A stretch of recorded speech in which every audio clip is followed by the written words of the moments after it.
هو الصلاة والسلام على رسول الله المتابع الكريم في كل مكان. تحية طيبة، أهلا وسهلا ومرحب بك في لقاء جديد وفي حلقة جديدة.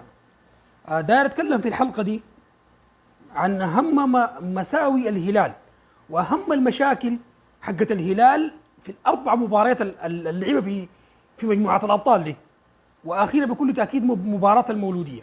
وأتكلم عن محاسن، برضو محاسن الهلال برضو. الحمد لله الهلال حقق أهم حاجة، والحاجة اللي بيذكرها التاريخ بيذكر الأرقام، ما بيذكر الأداء ولا بيذكر الجماليات. فالهلال أهم ميزة عنده، خلينا نبدأ بالمميزات قبل ما أجيك للمشاكل والعواقب اللي واجهت الهلال. لكن خلونا أبدأ بالمحاسن وبالحاجة الأفضل في الهلال في الموسم ده بالذات. الهلال أهم حاجة فيه إنه بيعرف يكسب المباراة. ثقافة الانتصار دي كانت مشكلة كبيرة جدا عند الهلال، وثقافة انك تدخل المباراة وانت عايز تنتصر، ثقافة انك انت تخش المباراة وانت اذا حققت اي حاجة غير انك تنتصر اذا انت خسران. والثقة في النفس اللي عند لعيبة الهلال والجهاز الفني اصبحت عالية جدا. اصبحنا نحس بانه الهلال داخل المباراة عشان ينتصر، وداخل المباراة وكعبه أعلى، وما بيقبل بالهزيمة ولا حتى التعادل بيرضيه، إلا إذا كان التعادل بيحقق له مراده زي التعادل الأخير بتاع المولودية ده. فالإحساس ده، الإحساس عند اللاعبين بأنه هم مفترض ينتصروا، الحاجة دي يا جماعة إحساس ما كان حاضر في فترة طويلة مضت. الهلال كان في فترات السنين اللي فاتت بنخش المباراة ونحن لو طلعنا بأقل الهزايم بنقول الحمد لله أدينا كويس، والحمد لله 1-0 و2-1 كنا بنقول كلام زي ده. لكن الآن نحن أصبحنا قبل كل مباراة بنشوف إنه الهلال ده منتصر، والإحساس ده واصلنا نحن بكل تأكيد، واصل اللاعبين اللي هم المصدر بتاع تصدير الإحساس ده لنا. أهم حاجة عند الهلال في الموسم ده ثقافة الانتصار وثقافة الفوز والإحساس بالفوز، والحاجة غير الانتصار. وداخل المباراة والخصم هو بيفتش على الانتصار، ما انت ضامن الانتصار وبتشتغل على ده على مدار المباراة، على مدار زمن المباراة. الحاجة الثانية برضو المهمة انه الهلال ما بيتأثر لو يتأخر في النتيجة، او حتى لو ما جاب هدف في الشوط الاول بداية الشوط الثاني لحد الحكم ما يصفر، الهلال ما بيرمي المنديل. وحكاية الانهيار اللي كان بتحصل لأنديتنا السودانية عموما، حكاية الانهيار دي أصبحت ما موجودة عند الهلال. حتى لو الهلال متأخر بتحس إنه في ثقة من اللاعبين إنه هم بيرجعوا في أي وقت وبيلعبوا 90 دقيقة بنفس النفس بتاع إنه هم حيحرزوا هدف. والحاجة دي برضو كانت مفقودة، ودي حاجة مهمة، لأنه إحنا كنا يا جماعة بننهار في أي مباراة يجي فينا هدف في أول ربع ساعة خلاص نحن بعد ذاك بنخاف إنه نستقبل أهداف زيادة، مش بنسعى إنه نعدل وننتصر، لا، بيبقى خوفنا على إنه نحن نقبل أهداف زيادة. ودي حاجة كمان برضو مهمة. فدي يا جماعة أهم مميزات الهلال. وضيف لي كده إنه الهلال أصبح عنده عناصر في الفريق هي مصدر قوة وعناصر مخيفة لأي خصم بيواجه الهلال. أي خصم داير يلاقي الهلال بيقول الهلال عنده اللاعب الفلاني والفلاني والفلاني ديل خطرين. فلما يكون عندك لاعبين 3-4 لعيبة هم مفاتيح لعب بالنسبة لك، مش كده وبس، هم مخيفين للخصم ومؤثرين وقادرين إنه هم يغيروا نتيجة المباراة في أي لحظة. الحاجة دي ما سهلة، ودي فقد الهلال في المواسم السابقة. ما كان عندنا لعيبة يعني مؤثرين بشكل واضح. في اي نادي في العالم بتلقى فيه لاعبين او 3، المهم في لعيبه انت بتعمل لهم حساب. ريال مدريد لاعب انت طوالي بيجي فيه بذهنك بيلينغهام وفينيسيوس، امبابي اخيرا مثلا. برشلونه لاعب ليفاندوسكي طوالي بيجي في بالك. وغز على ذلك كل الانديه الكبيره، كل الانديه الهلال السعودي تلقى متروفيتش طوالي اول ما سمع الهلال السعودي لاعب بيجي في ذهنك متروفيتش، نيفيز، الدوسري، لا عناصر مؤثره في الفريق. فالحاجه دي برضه في الهلال ما كان موجوده، لكن الان اصبح الهلال عنده 4 لاعبين هم مؤثرين جدا، واي فريق بيعمل لهم حساب. تكلمت عن جان كولوت، تكلمت عن كوليبالي، محمد عبد الرحمن، تتكلم عن ايمي، تتكلم عن لعيبه مؤثرين بشكل واضح، وبخلوا اي خصم يعمل لك حساب. فدي يا جماعه اهم مميزات الهلال، واهم حاجه نحن طلعنا بها من خلال 4 مباريات دي. الهلال عنده لعيبه مؤثرين، عنده لعيبه بيصنعوا الفارق، عنده لعيبه بيغيروا نتيجه المباراه في اي لحظه، عنده لعيبه بيخيفوا الخصم، عنده انياب. الحاجه الثانيه الهلال ما بينهار باستقبال اي هدف داخل وخارج ارضه. الهلال عنده ثقافه الانتصار ودخول المباراه واحساس اللاعبين بانه هم الطبيعي انه ينتصروا.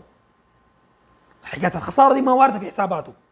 يبقى ده 3 حاجات مهمات جدا جدا طلعنا بها من 4 مباريات حقت الهلال، او من هلال الموسم ده، خلونا نقول مكتمل يعني هلال موسم 2024 25 دي طلعنا بها منه حد الان. يعني اجيك للمساوي والمشاكل اللي حاصله، وهي اغلبها او خلينا نقول كلها هي مشاكل فنيه. مشاكل فنيه موجوده مش عشان الهلال ما عنده عناصر، يعني الهلال لما صرتوا كافراد كلهم ممتازين. الحكايه الاولى حكايه التوظيف من فلوران، والمشكله دي بتلاحظها انه فلوران لحد ما ادارك الموقف ويدخل لعيبه مؤثرين. اللعيبه المفترض هم يكونوا بادئين المباراه، يعني مثلا مباراه المولوديه الاخيره دي لو اخذناها كمثال تكلمنا عنها امس وقلنا انه ما من المنطق انه تلعب العناصر على خط الوسط ديل مع بعض كده. العناصر ديل في التمرين ما بيتلموا، في التمرين ما بيتلموا كده يلعبوا مع بعض في تيم واحد في التمرين، ما بتقدر تلعبهم كده. ناهيك انك تلعبهم في مباراه انت محتاج فيها تعادل او انتصار عشان تقدر تتاهل. مباراه تبعدك من حسابات. فالاشكاليه التوظيف بتاع اللاعبين دي مهمه جدا، يجب انه فلوران ينتبه لها في مقبل المباريات.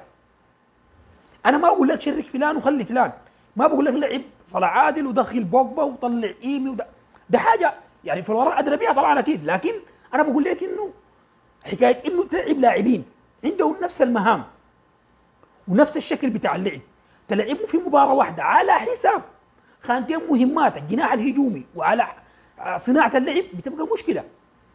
وانت سلمت المولوديه الشوط الاول قدر يطلع منك منتصر بهدف، ودخل الشوط الثاني هو داير يحاول يزيد القله من الاهداف لحد ما تداركت الموقف وسحبت بعض اللاعبين وعدلت التشكيله للتشكيله المنطقيه، التشكيله الطبيعيه للهلال اللي هي تحت الشوط الثاني اللي حققت الانتصار. مش كده وبس، وخلت الهلال يستلم كوره، نسبه استحواذ عاليه للهلال في الشوط الثاني.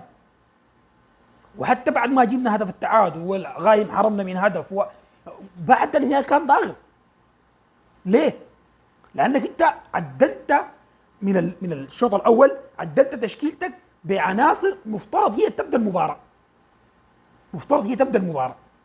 فيبقى ما في داعي، انا من الاول ما في داعي للفلسفه دي اللي حصلت من فلوران. انا ما قادر افهم ولا قادر استوعب الحاجه اللي عملها فلوران في الشوط الاول من خلال تشكيله وسط الملعب بالذات. عموما دي كانت واحده من مشاكل الهلال. المشكله الثانيه وهي مشكله خطره جدا على الهلال، المشكله بتاعت رقم 6 في الهلال، وبالاخص قاسومه فوفانا، لاعب مميز ولاعب بيلعب 6 تمام. اشكاليه واحده حكايه المحاوره، انك تحاور وانت لاعب 6، انت كده بتحرج المدافعين بتاعينك زملائك المدافعين، وبتدخل الفريق في هجمه مرتده صعبه جدا، هجمه مرتده من منتصف ملعبك، يبقى التدارك بتاعها بيبقى مشكله. فقسموا فوفانا عمل يمكن 3 4 مرات، حتى بيحاول يكسب مخالفه والحكم بيمشيها، ودي عادي طبيعي جدا انه يمشي لك.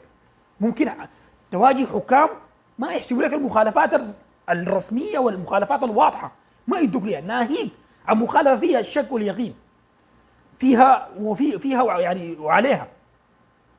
فالحكايه المحاوره في خط 6 في خانه 6 دي مشكله، يجب التنبيه على كل لعيبه الارتكاز، حاج مهديكي او كان قاسم فوفانا، ودي اكثر عند قاسم فوفانا. دي اكثر عنده، هو بيحاول في المنطقه دي، ودي خطره جدا جدا جدا، بتعمل مشاكل للهلال. دي المشكله الثانيه. المشكله الثالثه اللي بقت عند ستيفن إيبولا ظهرت في المباراه الاخيره دي. ستيفن إيبولا وحتى خادم دياو بالمناسبه، الاثنين الاطراف الاثنين لعيبه مميزين، لعيبه قويين، لياقه بدنيه عاليه وكل شيء، لكن الحكايه بتاعت عدم التركيز، الحكايه بتاعت عدم التركيز، والحكايه بتاعت التوهان والسرحان، وتمشي على حساب خانتك. فالحاجتين دي بيعملوا مشكله كبيره في الاصهره بتاعت الهلال، بيعملوا ربكه للعبة الوسط والدفاع بتاع الهلال.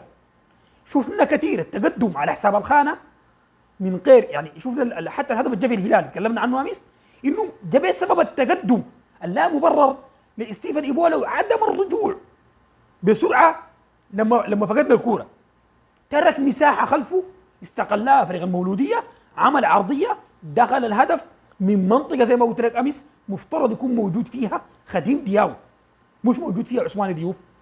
بقى عثمان ديوف لاعب مع الخديم دياو، وخديم دياو لاعب مع العثمان ديوف. التحولات دي مرات بتبقى صعبه، هي التحولات دي منطقيه لما الهلال يفقد الكوره، بقى بعد ذاك التحولات دي منطقيه، لكن لما الكوره تكون هجمه مرتده علينا يجب الانضباط التكتيكي يكون حاضر. كوره زي دي طوال عثمان ديوف في الفاضي، ما شايل لاعب، وخديم دياو ياخذ ظهره، انتهينا. دي المشكله الثانيه. فدي لحد الان المشاكل اللي انا قدرت اصل لها اللي هي الظاهره في الهلال. المشكله الاخيره اللي اتكلم عنها في حلقه الليله هي عدم تناول الكوره بصوره سريعه والتحول من الدفاع للهجوم بصوره اسرع. عندنا بطء في التحول من الدفاع للهجوم، الكوره في حوزتنا، عشان ننتقل من الدفاع للهجوم بصوره سريعه عندنا اشكاليه في الحته دي. فالتحول ده لازم يكون سريع، التحول السريع باللعبه الواحده، باللعبه السريعه، بالنظره، لانه لاحظنا ان الكوره بيكون عند مدافعيننا بترجع لحارس المرمى عيسى فوفانا كثير جدا، وبالتالي بتقفل لعبتك، مفاتيحك بتقفلها. كل ما تاخرت في بناء الهجمه كل ما سمحت للخصم انه هو يقفل منافذ لعبك ويقفل اللعيبه. ما هو في النهايه انت على الكوره معاي، اذا ما لعبت الباص في وقته سريع يتقفل اللاعب اللي حلعب له باص، فحضطر اني ارجع كوره، وده اللي بيحصل. فالسرعه في بناء الهجمات مطلوبه، ودي المشكله الاخيره اللي واجهت الهلال، هي يعني البطء الشديد في بناء الهجمات والبطء الشديد في التحول من الدفاع للهجوم.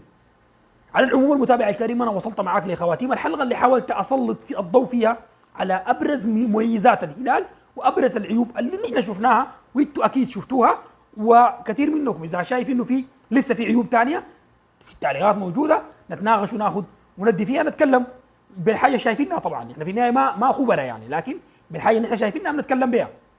وبرضه المميزات، الهلال فيه مميزات يمكن تكون ثانيه انا ما شايفها، برضه في التعليقات ورينا مميزات الهلال انت شايفها، التحول الشايفه في الهلال من خلال 4 مباريات الاخيره ومن خلال مباراه المولوديه الاخيره بالتحديد يعني.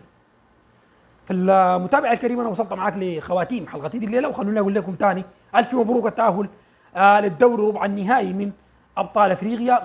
مع التاهل ده زادت الطموحات وزاد العشم في لعبه الهلال وفي مدرب الهلال، وبكل تاكيد في الجهاز الاداري للهلال اللي بيقوم بعمل كبير جدا جدا. متابع الكريم، شكرا جزيلا على حسن المتابعه، الاقيك ان شاء الله في الحلقه الجايه، الى اللقاء.